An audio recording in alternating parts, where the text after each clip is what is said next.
नमस्कार, फुटकर न्यूज में आप सभी का स्वागत है। मैं हूं ईशा पटेल। आज मैं आप सभी को ले चलने वाली हूं ठीक एक साल पहले, जब कोरोना वायरस यानी कोविड-19 का चाइना में 17 नवंबर 2019 को पहला केस दर्ज हुआ था। पर चाइना ने ये बात ठीक 21 दिन बाद 8 दिसंबर को बताई।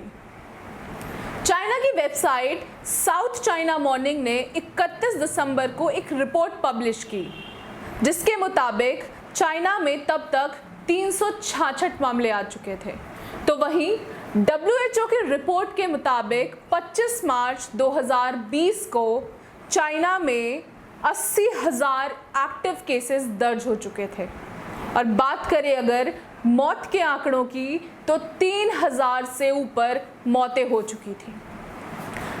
अगर बात करें हम उस वक्त के भारत के आंकड़ों की, तो भारत में 25 मार्च 2020 को महज 562 एक्टिव केसेस दर्ज हुए थे और मौतों की तो महज 13 मौतें। ये तो बात थी 2020 के आंकड़ों की।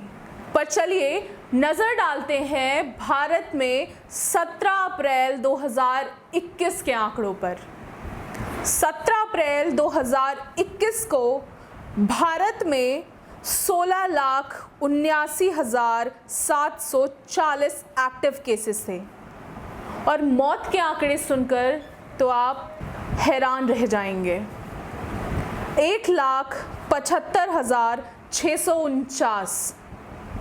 और सरकार ये भी आंकड़ा दिखा रही है कि 11,39,37,641 लोगों को वैक्सीनेशन लग चुकी है। इन आंकड़ों को देखकर वैक्सीनेशन पर एक बार फिर से सवाल उठता है कि क्या ये वैक्सीनेशन वाकई में कारगर है? क्या वैक्सीनेशन लगने के बाद दोबारा संक्रमण का खतरा नहीं है? हमने भारतीय आंकड़ों की तो बात कर ली, पर चलिए अब नजर डालते हैं उस देश पर जहां से इस खतरनाक वायरस की उत्पत्ति हुई थी, चाइना, जहां हालात इस कदर खराब थे कि हजारों की संख्या में हर रोज मौतें हो रही थीं।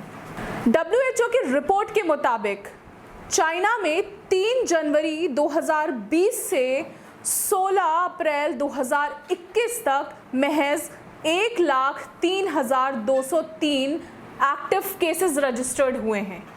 और बात करें अगर मौत के आंकड़ों की, तो महज 4,856 मौतें। इन आंकड़ों को सुनकर आप भारतीय आंकड़ों पर दोबारा नजर जरूर डालिएगा।